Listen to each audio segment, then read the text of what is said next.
Lammiileen Itoophiyaa biyya alaa jiraatan hojii daldalaa hojjetanii qabeenya hedduu horatanis sababa rakkoo garaagaraatiin biyya isaanii fayyaduu akka hin dandeenyetu himama. Rakkoo kana furuufis baankii gadaa waliin akkaataa sharafa biyya alaa argamsiisuu fi abbootii qabeenyaa investimentii barbaadaniif haala mijeessuun danda'amu irratti waliigalteen waliin hojii mallatteera.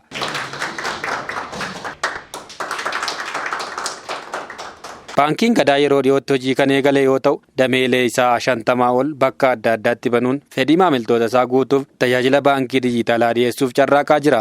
Qaamuma tajaajila isaa babal'isuu kan ta'e guyyaa har'aa waldaa tokkummaa hawaasa Itoophiyaa Afrikaa Kibbaa waliin waliigaltee waliin hojii Finfinnee waajjira olaanaa baankichaatti mallatteesseera. Waliigaltichi guddina biyyaaf sharafa alaa argamsiisuu fi faayidaa waloo garee lamaaniif gahee olaanaa qabaachuu sirna kanarratti kan himan pirezidaantii baankii gadaa obbo Damisee Bultooti. Inni tokko biyya isaaniitiif akkaataatti tajaajiluu danda'an akkatti gargaaruu danda'an irratti walii galle jechuudha. Keessumaa sharafa biyya alaa haala seera qabeessaan karaa baankii siisteemii baankiitiin erganii biyya isaanii keessatti akkaataatti investii gochuu danda'an haala mijeessuudha. Isa kanaaf qophee ta'uu isaanii. Foreign currency biyya keessa gale kun immoo fedhii miseensota irratti hundaa'ee hojii adda addaa irratti oola jechuudha. Inni tokko biizineesii irratti warri bobba'uu barbaadan yoo jiraatan achirrallee oolchuu danda'u. Baankiin gadaa garuu as keessatti kan inni hirmaachuu danda'u dhala gadi bu'aadhaan tajaajila saffisaa ta'een isaan cinaa dhaabachuu wal wajjin hojjechuu ta'a jechuudha. Karaa biraa namoonni bifa adda addaatiin qarshii isaanii qusachuu barbaadan yoo jiraatan isaaniif immoo dhala ol ka'aa kaffaluudhaan isaan jajjabeessinee fuulduratti biizineesii adda addaa hojjechuu irra barbaadan immoo akkasuma isaan cinaa dhaabachuudhaaf kan irratti walii galle ta'uu isaan kaasuu barbaada jechuudha.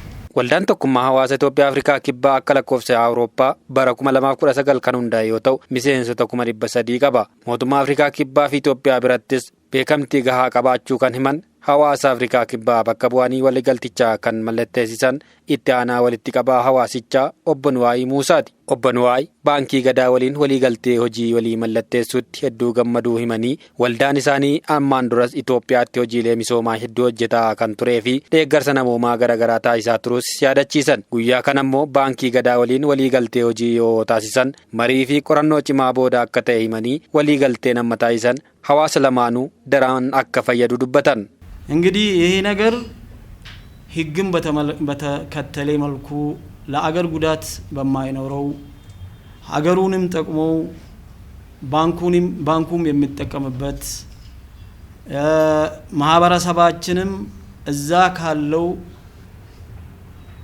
ከአገልግሎት ከባንክ አገልግሎት ሰርቪስ አኳያ የተሳለጠ አገልግሎት ካለማግኘት በተለያዩ ቦታዎች ሲለፋበት የነበረውን ገንዘብ በአደራ መልክን በማስቀመጥ ወደ አገር ቤቲን በሐዋላ መልኩ እየላከ በሰው እጅ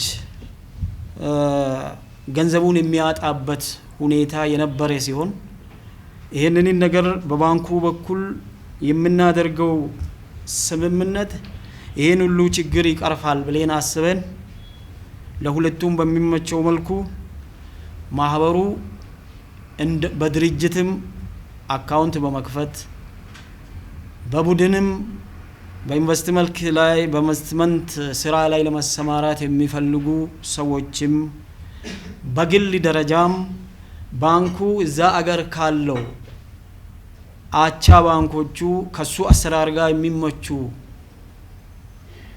ባንኮች ጋር ተስማምቶ የባንክ አካውንት መክፈል የሚቻልበት ሁኔታ ፈጥሮ እዛ ጋር ያለው ፖቴንሻል በአርድ ከረንሲ ወደ አገራችን ገብቶ ባንኩም አገሩም ሊጠቀም የሚችልበትን አጋጣሚ ለማመቻቸት ጭምር የተደረገው ስምምነት ነው።